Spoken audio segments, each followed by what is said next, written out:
February 26, 2011, we received the 3DS, which I do not have my original 3DS anymore, unfortunately, but what I do have is the 2DS. Now, let's go ahead and talk about this. There was many iterations of the 3DS. We had the 3DS, the 3DS XL, we had the 2DS, and the new 2DS XL, and then we also had the new 3DS and the new 3DS XL. So that's like 6 different variations right there, if my Asian math is telling me correctly, but I mean, when it comes to the 3DS, there's a lot that I could say about it, but there's also, like, not a lot I could say about it. So, well, I mean, and that, I'm not trying to be reductive or say it's bad. No, it's nowhere near being a bad system. It's an amazing system, but my thing is, right, it's literally just like the DS, but more of it. So everything that I complimented or said about the DS, it transfers over to here, but more, and you may be wondering, but more, is it really that much better than the DS? And yes, because it's literally backwards compatible with it. So, again, this is one of those things where when I play DS games, I play them on original hardware, but if you have to choose between a DS or a 3DS, like your budget's limited, go for a 3DS. I mean, it's literally fully backwards compatible. There's like no compatibility issues. You plug in the game and it's that. If you had an R4 card for the DS back in the day, it'll still work in this. And obviously you can play all your 3DS games. And if you get a little funky with Homebrew, you can get some emulators on here and run like Game Boy Color, and all this other stuff on here. But the 3DS, I don't know where I would compare it to console level stuff. We saw like GameCube level games. We also saw a lot of N64 remake type of games. Like we had like Legend of Zelda, Ocarina of Time, and Majora's Mask 3D. But then we also had like GameCube level game like Luigi's Mansion, for example, which literally just ported to the 3DS. And then we also got like full-blown sequels to games on here, which wasn't new for Nintendo consoles. Like we got a full-blown, entry in the Mario Kart series, for example, on DS, but on like 3DS, again, we were getting stuff like Luigi's Mansion Dark Moon and Mario Kart 7, where it was literally like, it wasn't just some handheld spin-off of the game. No, and that's one thing that I will say about the PSP.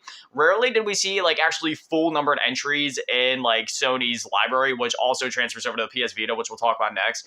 It was always spin-off stuff like God of War, Chains of Olympus, and Ghost of Sparta. Like that was more just like not necessarily spin-off, but like side story stuff that wasn't necessarily mandatory to understand the full story of like Kratos and God of War and stuff like that. And then like Daxter, which was like, again, it was explaining a plot hole, I guess you could say, in one of the Jak and Daxter games. But again, it wasn't necessary to understanding Jak 2. But there were so many amazing games for the 3DS. Like it was one of those things, right, where it was like everything that you could compliment about the DS, it could be said about the 3DS. Like the games were all amazing. The support for the system was amazing. For example, like New Super Mario Bros. It was on here. We got New Super Mario Bros. 2, and again, it was backwards compatible, so you could still play the original. We got games like Super Mario 3D Land, which is one of my favorite Mario games of all time. Mario Kart 7 was a lot of fun. I'm just trying to think of like all the amazing games off the top of my head. We had like some really groundbreaking games for the 3DS, like Resident Evil Revelations. Like seeing that game run on the 3DS was absolutely insane. Kid Icarus Uprising, which say what you will about the controls, I honestly never had a problem with it. I always loved that game. We saw Wii games on the 3DS, like Hello, like Kirby's Epic Extra Yarn or Extra Epic Yarn.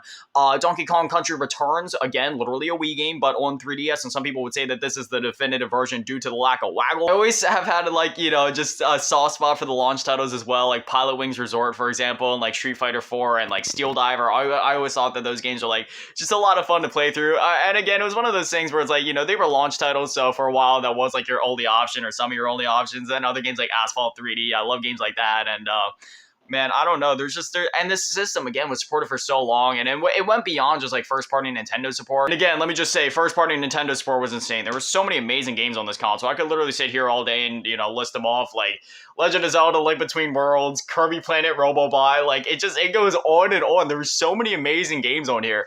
But then we had like a lot of indie support down the line. Like, even after the system was done, we saw stuff like Retro City Rampage coming to the system. All in all, the 3DS family of systems is one of those things, again, like the PSP, where it's like, it doesn't matter if you get a 3DS XL, new 3DS, new 3DS XL, 2DS, new 2DS XL. The only wrong way to get a 3DS or the, one of the 3DS family of systems is to simply not get one at all. Like, if you don't have a 3DS in your collection or a 2DS, again, if you had to choose between a DS or a 2DS, or I would definitely say go with like a 3DS type system, just because again it is fully backwards compatible, and there's so many amazing games for the system, and there's so many things that I love about it. And if you're into homebrewing and modding, like that community is huge. One thing, for example, is like YouTube obviously doesn't work on the 2DS anymore, or the 3DS or whatever. And you can get this app called ThirdTube, which is essentially like YouTube on there. So, I sometimes I sit on here and watch YouTube, like some nostalgic videos like ASDF movie or whatever. I have a lot of nostalgia and a lot of love for the system, if that wasn't obvious enough. And yeah,